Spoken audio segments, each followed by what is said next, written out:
Assalamu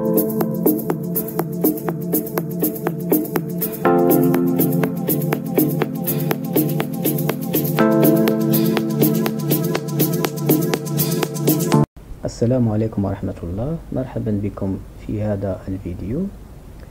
Dans cette vidéo là, on va voir comment adapter la tension alternative. Tout d'abord, je commence par le sommaire de la vidéo. Premièrement, je vais faire une petite introduction.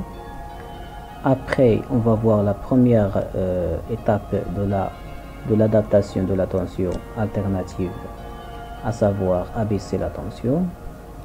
La deuxième étape, redresser la tension. Troisième, filtrer la tension et finalement réguler la tension. Donc la situation problème. La tension du réseau est une tension alternative sinusoïdale de fréquence est égale à 50 Hz et de valeur efficace 230 volts. Donc voilà la forme de la tension alternative. Par contre, il existe des appareils conçus pour fonctionner avec la tension continue. Donc voilà la forme de la tension continue. Donc ces appareils-là, par exemple, on a un moteur à corps continu, une télévision, un ordinateur. Donc pour pouvoir faire fonctionner ces appareils, on doit adapter la tension alternative. La nécessité d'adapter la tension alternative en utilisant un circuit d'adaptation. Donc c'est quoi un circuit d'adaptation? C'est un circuit constitué de plusieurs composants électroniques. Chaque composant réalise une fonction dans le circuit. Donc voilà le circuit d'adaptation et son actigramme A0. Donc le nom du système c'est circuit d'adaptation. Donc il va recevoir à son entrée une tension alternative 50 Hz 230 volts et il va délivrer une tension continue. Donc la fonction de circuit d'adaptation c'est convertir la tension alternative en tension continue. Donc la première étape ou bien le premier bloc du circuit d'adaptation c'est abaisser la tension. Donc la première étape de conversion est de diminuer la valeur de la tension alternative en gardant la même fréquence. Donc on ne doit pas changer la fréquence, juste la valeur de la tension. Donc pour assurer cette fonction, on va utiliser quoi? Un transformateur. Donc voilà le transformateur et son actigramme. Donc le transformateur va recevoir une tension non abaissée. Donc il va délivrer à sa sortie une tension abaissée. Donc comme vous voyez, il y a une diminution de la valeur de la tension. Pour la fonction, c'est abaisser la tension alternative. Donc le transformateur est constitué de quoi? De deux enroulements. Le premier c'est le primaire et le deuxième c'est le secondaire. Donc voilà le primaire, voilà le secondaire. Le primaire est une bobine de N1 spare. Il reçoit la tension alternative U1 non abaissée. Il est parcouru par un courant I1. Donc N1 c'est le nombre de spares. La tension d'entrée c'est la tension non abaissée U1. Il est parcouru par un courant I1. Le secondaire est une bobine de N2 spares. Il délivre une tension alternative I2 parcourue par un courant I1. Donc le nombre de spares c'est N2. Il va délivrer une tension I2 à sa sortie et il est parcouru par un courant I2. Donc chaque transformateur est caractérisé par son rapport de transformation M.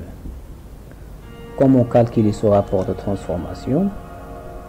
Donc il est donné par cette formule-là. M est égal à I2 divisé par I1 ou bien N1 divisé par N2. I2 c'est la tension au secondaire, I1 c'est la tension au primaire. Ou bien le nombre de sphères du primaire divisé par le nombre de sphères du secondaire. Donc on va distinguer 3 cas pour le rapport de transformation. Le premier cas, M1 inférieur à 1. Ça veut dire la tension au secondaire inférieure à la tension du primaire. Dans ce cas, on dit que le transformateur est abaisseur. Le deuxième cas, M1 supérieur à 1. Ça veut dire la tension du secondaire supérieure à la tension du primaire. Donc le transformateur dans ce cas, il est élévateur. Et le troisième cas, M est égal à 1. Le transformateur ni abaisseur ni élévateur. On dit qu'il est isolateur. Donc, dans notre cas, dans le cas de l'adaptation de la tension alternative, on va utiliser le transformateur comme abaisseur.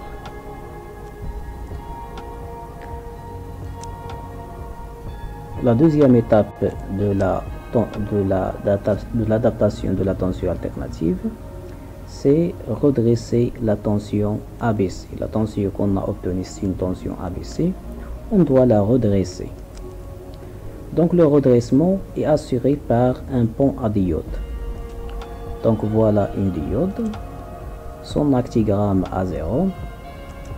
Donc qu'est-ce qu'on a à l'entrée? On a une tension non redressée.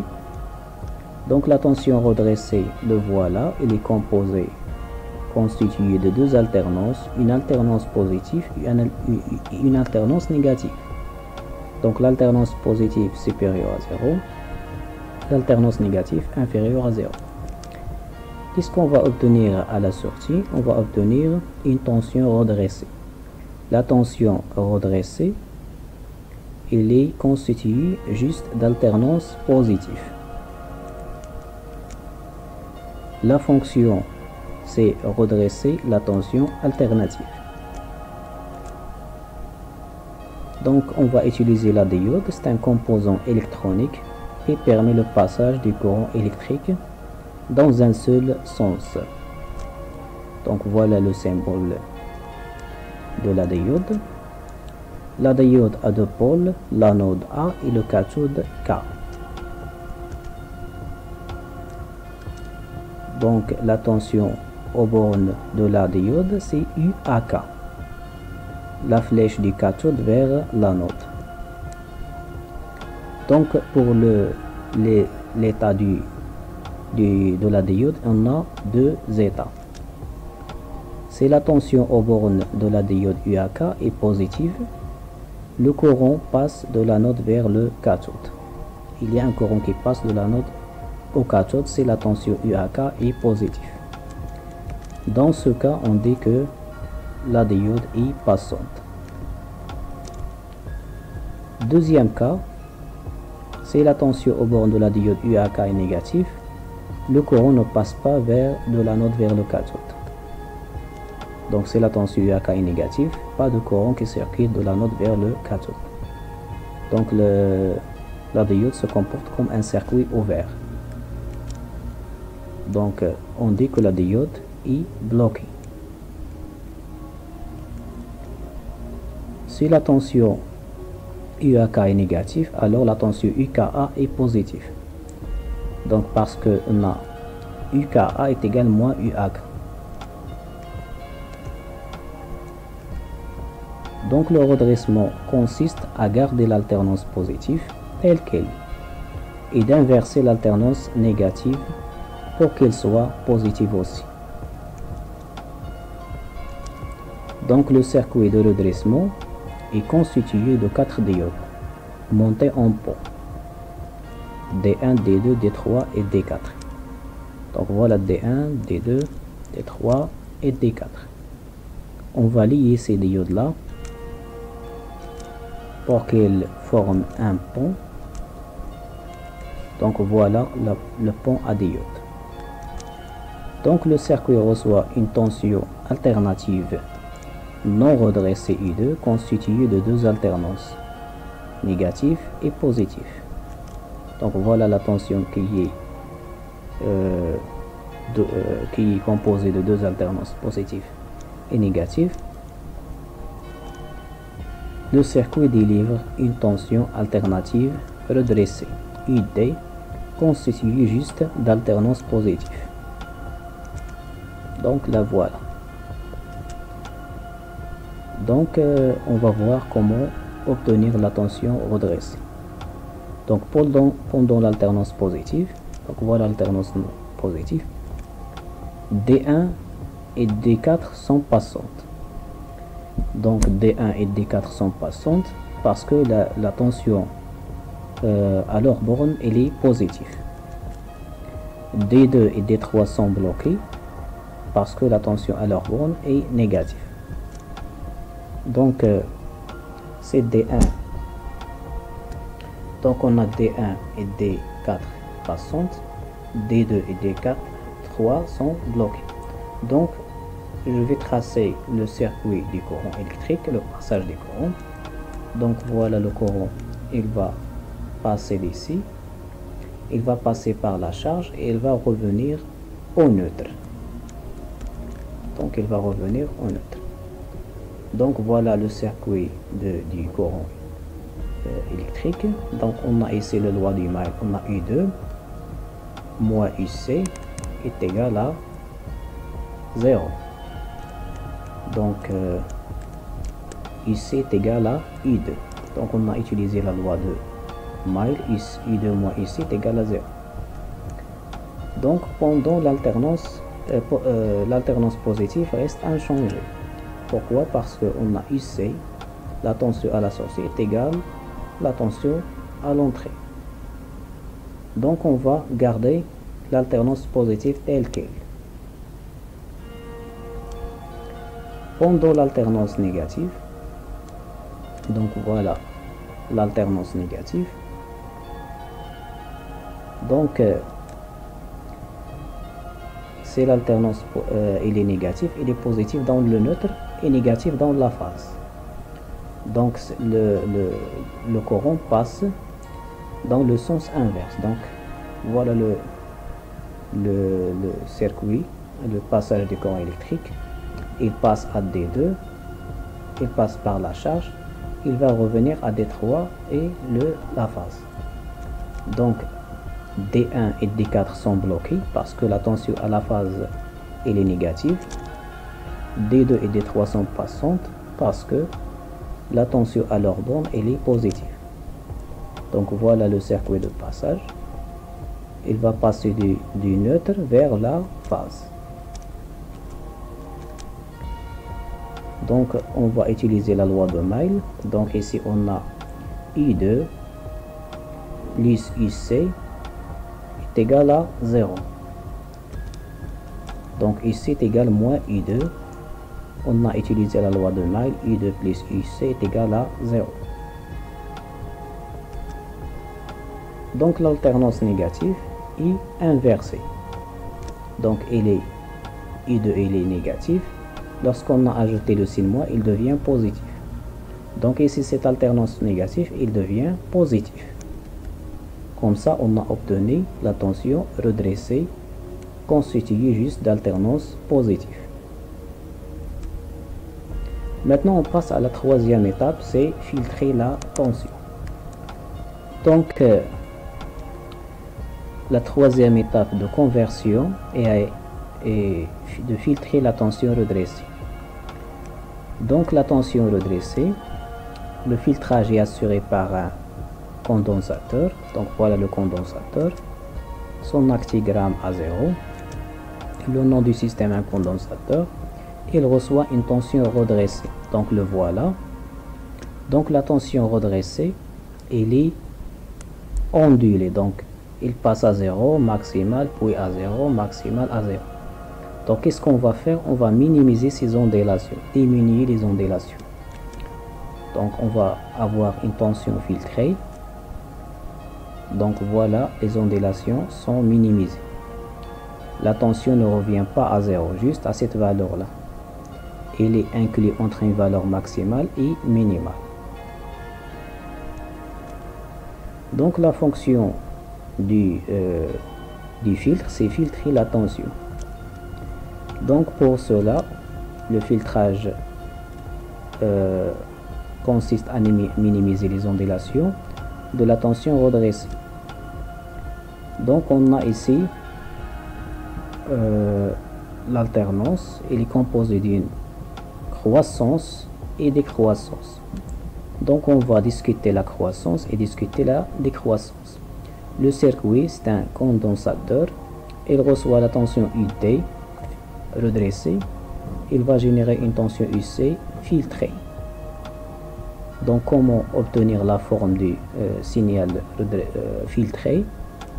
Donc pendant la croissance du signal redressé UD. Donc voilà, ici on a une alternance. Elle est composée d'une partie croissance et décroissance. Donc pendant la croissance, ce condensateur là se charge. Il va suivre la tension UD. La tension UC du condensateur va suivre la tension UD. Donc le condensateur se charge et la tension UC suit parfaitement la tension UD. Donc le voilà. Donc voilà la tension UC en bleu. Il va suivre la tension UD qui est en rouge. Maintenant, pendant la décroissance du signal redressé. Donc lorsque le signal se décroît, donc la tension UC aussi se décroît, mais plus lentement que la tension redressée UD. Le condensateur se décharge et la tension UC décroît aussi, mais plus lentement. Donc le voilà. Il ne va pas décroître rapidement, mais lentement, jusqu'à une nouvelle alternance. Donc voilà la deuxième alternance. Lorsque la deuxième alternance vient ici, il va croître aussi. Donc il va suivre aussi UD, il va décroître mais plus lentement et ainsi de suite. Et le cycle se répète. Donc on a comme ça, on a minimisé. La tension ici ne revient pas au zéro, mais à une valeur plus grande que 0. Donc voilà la forme. Et maintenant on passe à la dernière étape de la régulation de la tension, de l'adaptation de la tension, c'est réguler la tension. Donc la tension filtrée n'est pas parfaitement continue comme on a déjà vu. Il contient aussi des ondulations. Donc réguler la tension, c'est supprimer ces ondulations parfaitement, complètement. Donc la régulation de la tension est assurée par un circuit intégré qu'on appelle 78XX, un régulateur de la tension. Donc son actigramme A0, son nom c'est régulateur de la tension. Il va recevoir une tension filtrée qui contient des ondulations. Le voilà, et il va générer quoi? Une tension parfaitement continue, la tension d'alimentation des appareils qui fonctionnent avec le courant continu. Le nom de du circuit, la fonction du circuit, c'est réguler la tension. Donc après avoir obtenu la tension continue, donc c'est on va voir le schéma bloc. Donc les 4 blocs constituant le circuit sont mis en cascade, l'une après l'autre. Donc on va obtenir un schéma bloc constitué de 4 blocs.